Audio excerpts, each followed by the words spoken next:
Good evening, everybody. Welcome to our Thursday night Anamkara meditation program. And with all my heart and with all my love, I welcome you to our program tonight. I'm so glad you joined us and bring your divine self along with that unruly mind. We're going to work on that because that's what our practices are all about. Because your divine self, it's already present in all its fullness. It's fully enlightened, fully loving, fully compassionate, fully patient, kind state.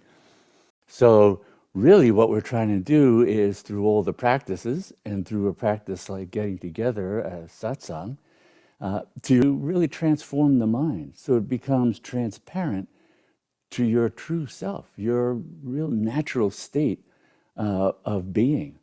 And all the practices are aimed at clearing the mind so it just becomes absolutely transparent to the beauty, the magnificence of who you are. So thank you for coming this evening and being ones who engage in these kinds of practices that then empower you to walk that quality, that state into the world, a world that's in dire need of people carrying love, compassion, patience, wisdom, understanding. So thank you. This kind of program, satsang, that we do almost every other week, but every once in a while a month throws in a fifth. So, but all about coming to know the fullness of who we are and moving beyond the mind. And that's particularly challenging when there are things that are very provocative to the mind that are going on in our lives or in the world. And during those times, those are the times where we really need to come back to, what are those foundational practices that have evolved and been written about for thousands of years in the meditative traditions, because they give us the grounding, the foundation for being able to have a steady mind, to help quiet the body and de-stress it. So we do the practices really for the mind and body, because that fullness of your divine nature, whether we call it Buddha nature, Buddha mind, Christ consciousness, the infinite self, whatever we call it, that fullness is undisturbed by anything happening in this world. That's part of why it is the source of the four immeasurables that Buddha talked about. The boundlessness of these qualities of boundless wisdom, boundless loving compassion, unshakable, infinite equanimity, right? Peace, and the boundless rapture, the bliss of being all-encompassing, the bliss of a fullness that, frankly, the ordinary mind can't even imagine. So it's the practices that open the door to knowing that, because it's fully present here and now, always here and now. And what's in the way? Our identification with the mind, not the mind itself. The mind is this little, noisemaker. It's not in the way, except when we're identified with it, when we're enmeshed in it, when we're so fused with the content of mind, we can't see past it. And the practices are all about establishing us in the fullness of being, and then from that standpoint, having the consciousness of the infinite, the consciousness that looks at the ego mind as its own creation. With great compassion, with great love, it envelops the mind, it envelops the body, inviting it to get free again, to know the fullness of what its source is, even while knowing the particulars of our life. It's one of the miraculous things about the transformative process of sadhana, of spiritual practice, especially as we've been talking in the course we've been doing on Kundalini and the soul's journey. Now, Kundalini is that power of consciousness that illuminates both the truth of who we are in our fullness and what the real nature of mind and body are as our creation, for having an instrument for being able to affect and act and be in this world, this ordinary world. We're all of that. It's not an either or. The mind is caught up in either or all the time, compare and contrast, either or. The infinite is all embracing.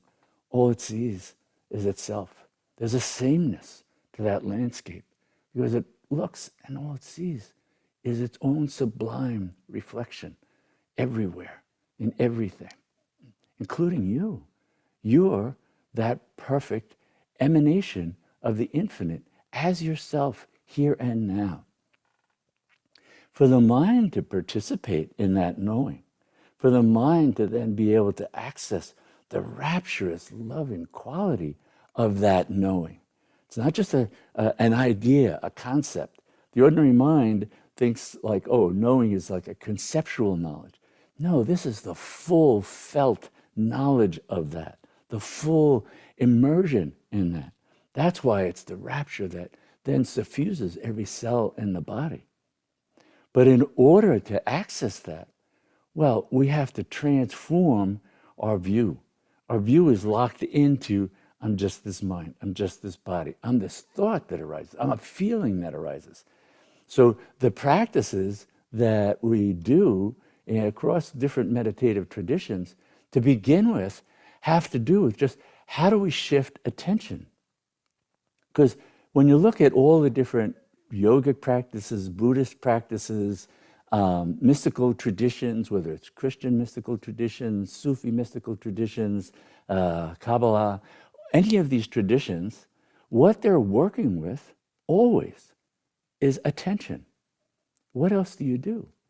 That is the coin of the realm. That is the focus of everything. Because as Buddha very succinctly pointed out, as you think, so you become. Why is that? Because our attention is locked in to all the things arising in the mind, the thoughts, which include feelings, sensations, memories, fantasies about the past, the future, all that content we get identified with. When we're identified with it, we then experience all the fluctuations, the ups and downs, the highs and lows, the compares and contrasts. I'm missing this, I'm lacking that, I wish I had this. That person has more of this, they have less of that. They're not doing this, they should be doing that. All that stuff, mind generated. Meditation, well, that's a whole other state that we're invited to access. It's a living state. It's a continuous state. It's a state that's fully present here and now without any practice. Practices do not produce meditation. Practices can make changes happen in our body and mind. And, up until last year, I was on the faculty in New York Medical College, and I used to teach about meditation and the scientific research on meditation. And now there's thousands and thousands and thousands of studies on meditation practices and all the benefits that come out of them.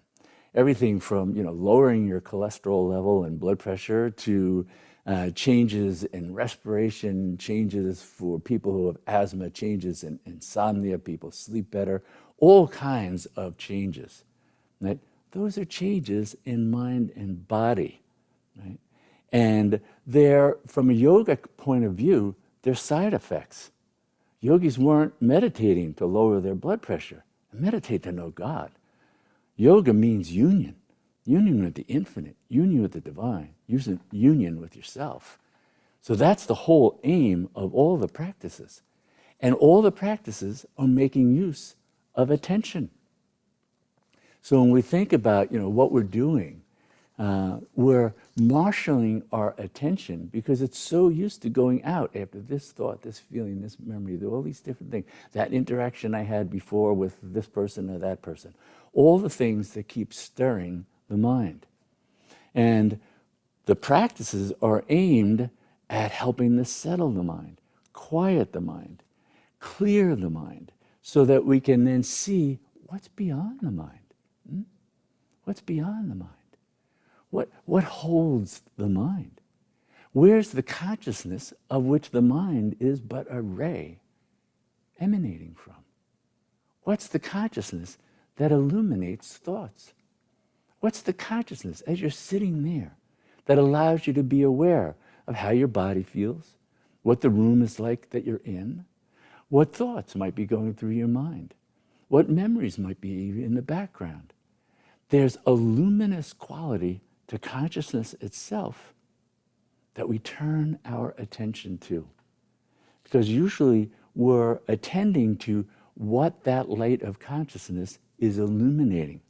The thoughts, the feelings, the sensations, the roles that we play, the things that we're anticipating, all those things. And those are the stressors in our lives. So it's no wonder that the research is very clear that meditation has such broad impact on our neurophysiology, on our mind, on characteristics of mind, that are also very congruent with what happens with relaxation and letting go. Because that's a fundamental part of the process, is when we let go of whatever the content of the mind is and come back to just awareness. Come back to an emanation of awareness, like mantra. Mantra is a throb of that consciousness. So meditative practices are teaching us to keep letting go and letting go and letting go of all the content we're so habitually, and when I say habitually, I am talking about lifetimes that's been going on. That's why it's such a difficult and challenging task to shift that pattern. It's been going on for lifetimes. So when meditators sit down and they first sit and they go, oh, there's so much noise going on, it can feel daunting, it can feel overwhelming. And so we make use of practices that really help the mind shift its attention in different ways. And when we really look at, the yogic tradition, before you even get to a meditative practice, there are practices that are done that are part of what the great sage Patanjali wrote about as the 8 limbs of yoga. Well, the first 2 limbs of yoga too often are not given a lot of attention, but they are the foundation for helping to reduce the amount of agitation in the mind. And so when we look at the yamas and the niyamas, these are the first 2 limbs of the 8 limbs of yoga. And they correspond to what are called restraints, things that we hold back the mind from doing, and observances, things that we actually engage the mind and body in. These practices alone start to quiet the mind because they start to reduce conflict. They start to enhance the positivity, the positive nature of mind. They help cultivate a more positive view and way of interacting with others that helps to counteract what modern research has shown is that the mind, the brain itself, has a negative kind of bias. Yeah, it's reactive in certain ways by nature. Right? There's a part of the neurophysiology of the brain that has to do with the fight, flight, freeze response, which is the foundation for the reactivity of the mind.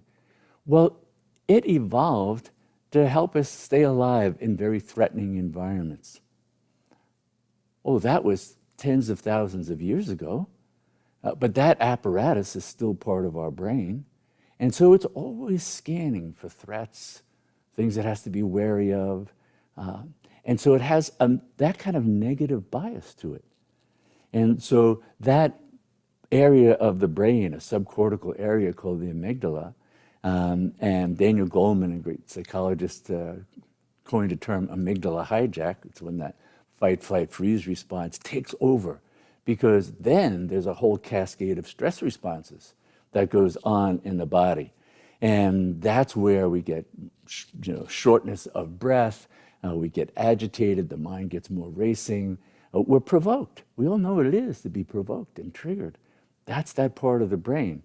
It was meant to protect us, but it's often triggered by things that are pretty insignificant, pretty benign. They're not life-threatening at all. So we have to decondition that area of the whole brain and our neurophysiology, and research has shown, well, meditative practices do that expertly. So we draw on that capacity, And that's part of, those are the layers that get shifted. So in the yamas, the restraints, well, they're common. And there's different sets of them. Some are 10, some are 12, some are more. But the classic 10 yamas and niyamas, 5 of each. The 5 yamas, it's to abstain or restrain from injuring others, called ahimsa, from lying, telling the truth. Lying, well, if we lie, it agitates our mind as well as it agitates relationships. So we practice satya, truth. We practice restraining from stealing. Obviously, that's going to agitate the mind and agitate others around us. The yogis were very practical about these kinds of practices. It wasn't about the morality. It was about these kinds of actions. Well, they cause negative karmas and they agitate you. So how are you going to get past an agitated mind? You can't. It occludes your vision. Being able to control one's sexual desires is another practice. Being able to restrain from greed and avarice. That's that hungry nature of the mind. Oh, I gotta have that. I wish I had this. I want that.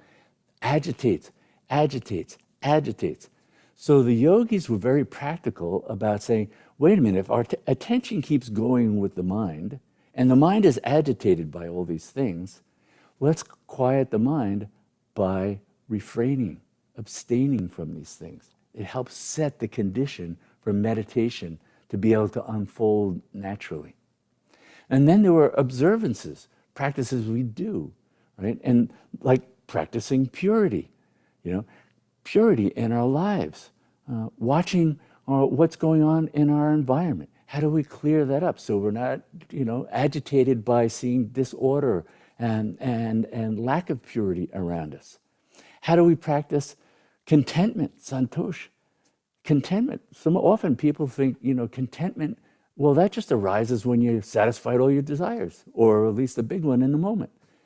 And the yogis would go, no, contentment is a practice. You practice letting go of all those desires that create discontent, that create agitation, so you can be quieter. So when you sit to meditate, these things that were agitating, they're no longer there. You've let them go. You've practiced contentment. You're getting free of it. Then there's sort of austerities and self-discipline called tapas or tapasya. And that's just pulling back the mind from going after all its different things. Meditation is looked at as tapasya, right? Because when you sit to meditate, you're actually bringing together all the limbs of yoga. You're restraining movement from the body. You're restraining the mind from acting in any kinds of ways other than directed at the infinite, the divine, your own self. So meditation is a practice that draws all the different limbs of yoga together and is empowered by that. There's another practice in the niyamas called self-study. That's the infinite self. So that's practices, whether it's reading the Upanishads, reading the words of great saints and sages from various traditions, studying that, studying where that experience of the self arises within us as the mind quiets. What's the nature of that presence? How do we become quiet and study the living presence where we start to become attuned to that there's a bigger presence than just the mind? When the mind is getting quieter and things are coming now into a different perspective, then we can start to feel, that presence. There's a larger consciousness. That's what's meant by that presence. Then we start to, if we get even quieter and even more subtle in our meditation, we start to discern and experience the radiant qualities of that divine presence, the magnitude of its presence, the vastness of its consciousness, the all-embracing nature of that loving kindness, right? The steadiness of that peace and equanimity. It's unshakable, absolutely unshakable. And the more we study through self-study, through meditation, contemplation, absorption, the more that's helping the mind get clear, get clear. So it's more and more becoming this like transparent piece of glass. So the natural qualities of yourself can shine through and into the world, into your everyday life, into your relationships, into work, into everything, rather than the ordinary mind polluting all those things with all its agitation and its frustrations and whatever else might be going on. So you can see how the yogis are saying, listen, attention, that is what it's all about. And when we do these practices to quiet the mind, then the mind that's agitated isn't seizing hold of all of our attention. And now the spaciousness of being, the spaciousness of your own being, the spaciousness of that state of being that we call meditation becomes more and more accessible. And the last of the niyamas, the observances, the practices, is devotion. Devotion to a chosen sense of the divine. And so it's not, Patanjali didn't prescribe a particular object of devotion. It was recognized, oh, different people relate to the divine in different ways.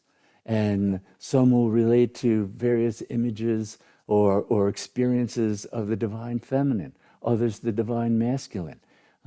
For some, it's going to be the spirit, the luminosity of the divine, of the infinite. It's going to be that magnificent consciousness of the infinite. But what we're doing is now we're marshaling that our energies of attention, and our energies of attention are also further marshaled, gathered through devotion, right? When we're devoted to something, we give it our attention. And the yogis recognized, what's the highest form of attention that we give to something? Well, that's loving attention. When we love something, when we love someone, we give them the fullness of our attention. There's no resistance. There's no, oh, I have to do this. No. We spontaneously, all our attention goes to the one we love. So as meditation deepens and opens the heart, and opens the heart to that living presence of the divine that we discover, and the loving presence, and the devotion, and we find ourselves spontaneously wanting to do things that are devotional. I remember being quite astonished by this when I was young and I first got involved in deep practice of meditation.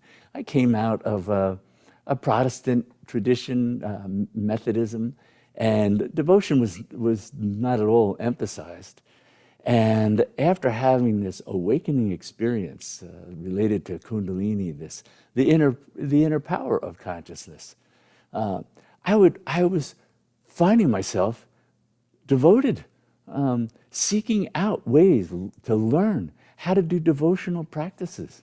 I wound up going to India and learning about the various devotional practices, pujas, artis, chants, mantras, making offerings of everyday life out of devotion to the ones we love, because that love for the ones we love is also the love of the divine.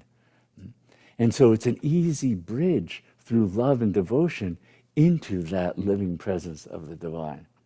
And of course, the form of yoga, known as Bhakti Yoga, focuses on that devotional aspect, because it so gathers our energy and then focuses it on that which we're devoted and loving towards. Ultimately, that leads to the merger between the lover and the beloved, the devotion to a form of the infinite and yourself. They all merge. Because that's, again, yoga, union. It's all about going into that state of union. So when we talk about looking at the practices and being very sort of foundational about it. Because so much in the world and so much in our inner worlds can be agitating.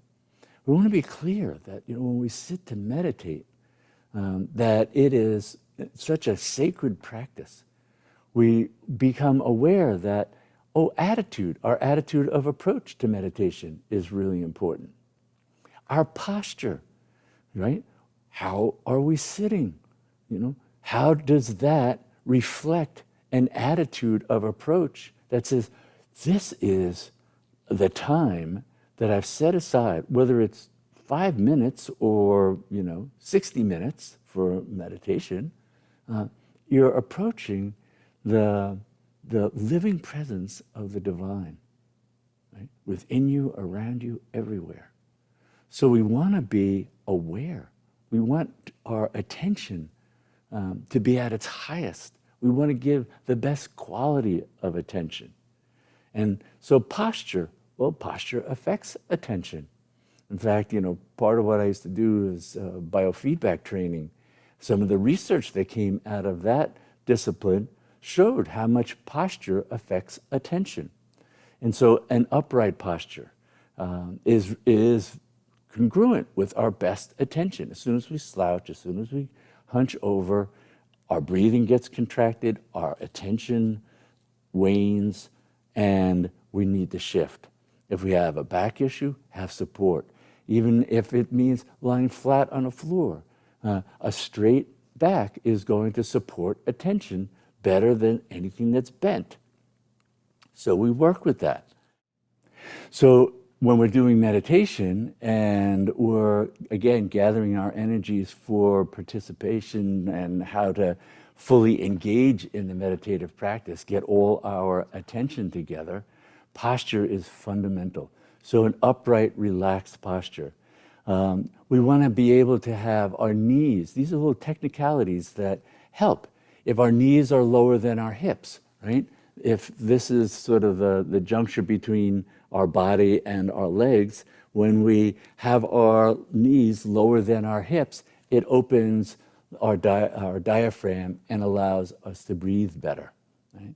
So the yogis would, even if you're sitting on a posture on a floor, raise your bottom if your knees are up in the air, because bringing them down is going to facilitate breathing and give a much steadier posture.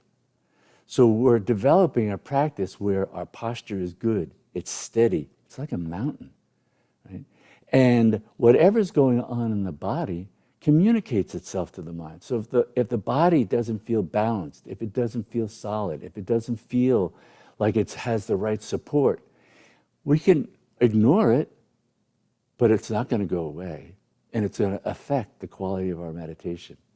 So having a solid, grounded posture is really important, whether we're sitting in a chair, sitting on a floor. That kind of practice is important because we're also practicing developing this steadiness in our body. Because one of the things that happens often for meditators is, the sensations in the body become distractions. A little ache here, a little pain there, an itch there. And here you're sitting and to be absolutely still and steady. Part of it is developing the ability, once the body is set and it is in a comfortable, upright, steady position, we keep letting go of anything that arises from the body. So, a sensation arises, let it go, come back to breath, come back to mantra. An itch arises, we let it go, come back. Right? We don't act on all those things. We're training our consciousness. It does not have to act on every impulse from the body. That's helping us get free of that level of reactivity. Then we start looking more and more at the posture of awareness. What's that steady, grounded posture of awareness? Our body is nice and upright and relaxed. Our shoulders are relaxed and even set above the hips. The spine is comfortably erect. So it's upright, not uptight. There's not a rigidity about it. This is setting the physical foundation for meditation. Then, as we are developing the awareness of meditation and going in with that, we're quieting the mind, we're shifting our attention. And now we're doing that, and especially doing it to begin with eyes closed. It helps. There's certain shifts that go on actually in the brain when we close our eyes. There's a brainwave pattern that comes up. It's called alpha, and it's slower than the kind of attentiveness that's going on when our eyes are open and we're focused on things. So being able to close our eyes helps to facilitate that. Later on, we'll discover meditation encompasses all states of mind, whether it's a waking dream or deep sleep, whether eyes open, eyes closed, whether the mind is active or not. But we start out simplifying things because our attention keeps going after the mind. So if we can help it quiet some by closing eyes, then we're giving it that added platform for being able to go deeper into that stillness. Because ultimately that's what we're heading for, is that profound stillness of awareness that encompasses everything. So as we're closing our eyes and bringing our attention inside, we allow the breath to slow and deepen. And as it slows and deepens, then we can make use of a sublime focusing practice is mantra. Om Namah Shivaya, or Om Kalima. Om Namah Shivaya means I bow to the auspicious one. But it's a vibration of our own self. These are mantras that weren't mind-born. They were heard in meditation by sages thousands of years ago and used then to attune us to the very source of where mantra, this throb of the infinite, arises from. So if we follow the throb back to its source, it starts to even disappear. It starts to dissolve its own form and our mind with it, dissolving it back into the source of just this throb of awareness, of I am, of simply being. Not the words I am, not the concept of being, the awareness of being. And that awareness begins to expand and expand. Right? It's the experience that then opens the door to that awareness. It's already infinite. It's already unbounded. And its qualities of love, kindness, patience, rapture, peace are also infinite. That's where we can access that from. Those qualities are not mind-born. The mind practices things like that on the level that the mind can do it until we're so clear and so in touch with the truth of our essential nature that it shines through. The presence of those qualities becomes effortless. To begin with, the mind goes, it's so much effort. That's part of the tapasya. That's the right effort to cultivate those qualities. But that's not the end, because the mind can only cultivate them to a certain degree, and it's responsible for doing that work. But to expand it to its infinite nature, that is an act of grace. That is a gift of the divine, your own divine self, that is bestowed upon you. And there'll be times in meditation where that just opens up. It wasn't mind-born, it just happens. Grace has unfolded that in the moment. Can the mind hold it? Maybe a little, maybe for a while, maybe for longer and longer, as the mind gets purer and clearer, freer of all the things that it's become so habitually tied to and identified with. That's the process that we're looking for. And so when we're engaged in mantra and using that then as a way of gathering our attention, because that's another way of understanding what mantra is doing. Rather than our awareness going off after one thought or another, we're just bringing it back to mantra over and over again. And then we're taking refuge in mantra, in Om Namah Shivaya, Om Namah Shivaya. The awareness of I am that. I am the throb of the mantra. I'm the auspicious one that gave rise to the mantra. That's all there is that. The same with Om Kalima. Om Kalima invokes the feminine face of the infinite.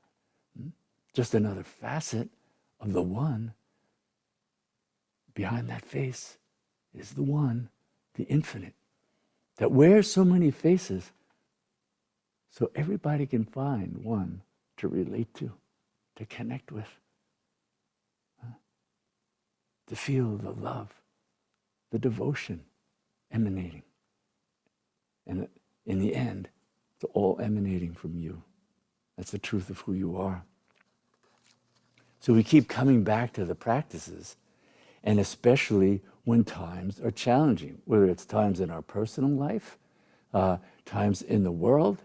It's the practices and taking refuge in them that brings us the truth of who we are. So we can walk that into the world, because that's going to be the most transformative thing we can do. And it's going to transform our view of ourselves, our lives, our loved ones, the people we're engaged with. But it's all about coming home to that truth. And different traditions write about it in different ways. The great Zen master, the early 20th century Zen master, wrote, "Your body is not bounded by the surface of your skin, you know. The sun and the moon are your body. The ocean and rivers are your body. The whole universe is your body." The Buddha based his religion upon this mind, capital M mind, big mind, upon this consciousness. Sometimes you call it one body. Sometimes you call it God. We don't use that name for it, but when you observe that your mind is as boundless as the sky, an endless universe, and your present state, this moment is here, that is all. All the teachings are in your heart. They are inherent, the intrinsic law of your nature. You cannot find this anywhere outside yourself. Now, as a Zen master, Soke An. So let your mind return to its original nature as big mind. Everything else will find its rightful place and assume its rightful size in your life. This boundless mind embraces all. This boundless mind is boundless heart. Kalidas's. Kali's bizarre. So coming back to these foundational practices attunes our awareness to what the mind can do to help relieve its suffering in the moment. Come back to the breath. Come back to mantra. Come back to the truth of who you are. Come back to shifting your attention away from all that content that the mind has become identified with and absorbed in, and start to watch again the luminous awareness that is everywhere, illuminating every thought, illuminating everything about your body, illuminating everything in the world. That is the presence. When we start to feel that and discover what the qualities of that presence are, that's what invites the mind into that state of sublime peace, that state of knowing, that state of pure, loving kindness, embracing all. So that's what our practices are aimed at. And right now we're going to chant the mantra Om Namah Shivaya for a few minutes, just to help quiet the mind and attune us to what's already present. And chanting as a practice, well, it also regulates the breath.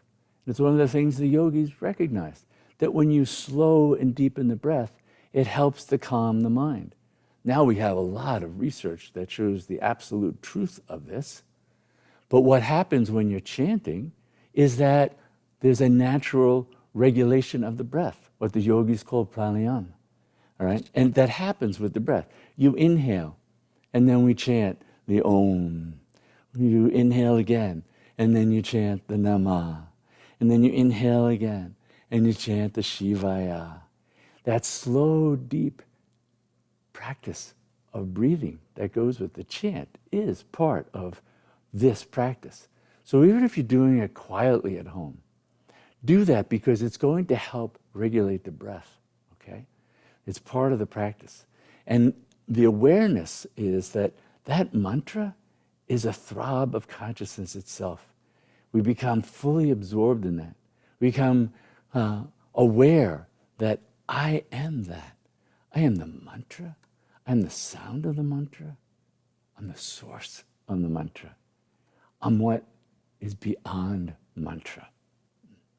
Become absorbed in that. That's where these practices then will take us in its fullness. So now we're going to chant Om Namah Shivaya.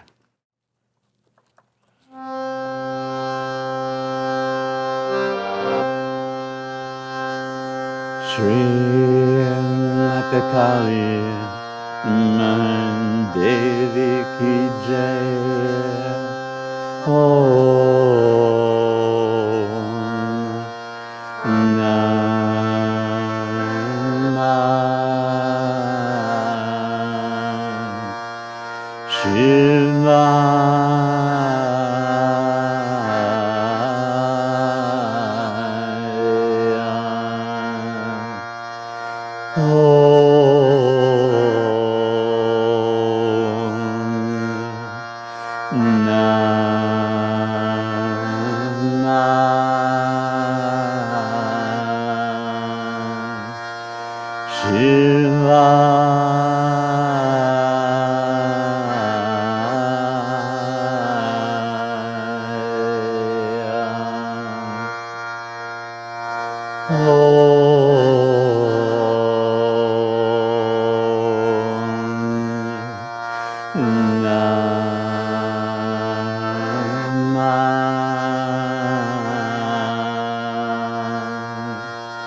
Shivaya.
Moment by moment, letting go and letting go.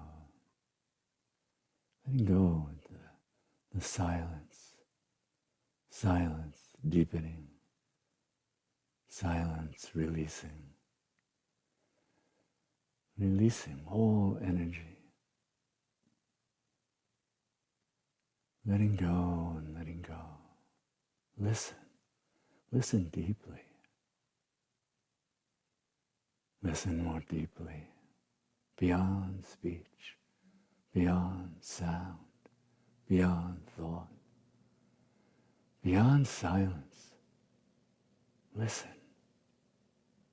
Profound stillness, revealing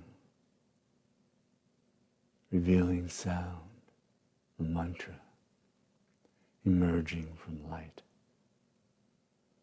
the infinite light of being, radiance beyond imagining, the throbbing brilliance, the pulsing, all-embracing light of all-embracing love,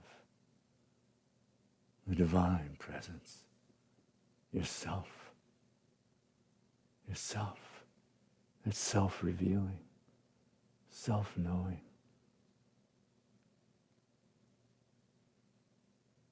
Discover the silent seer who's never seen,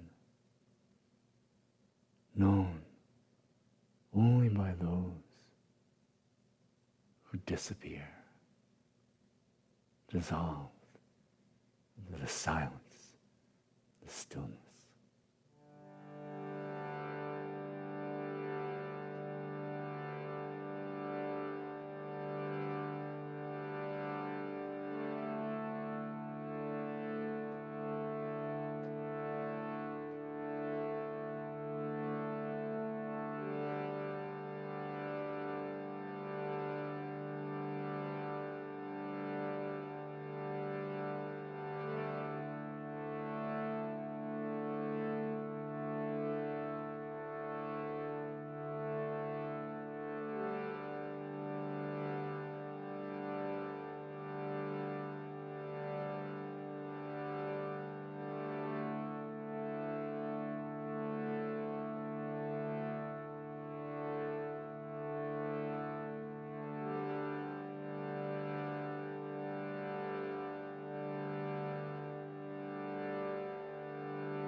Kali Mahadevi ki jai.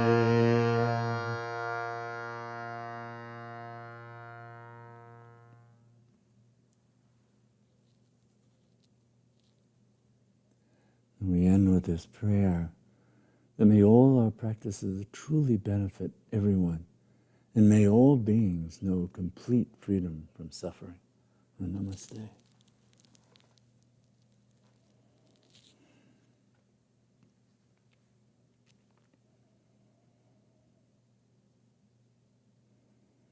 So in the stillness, in the silence,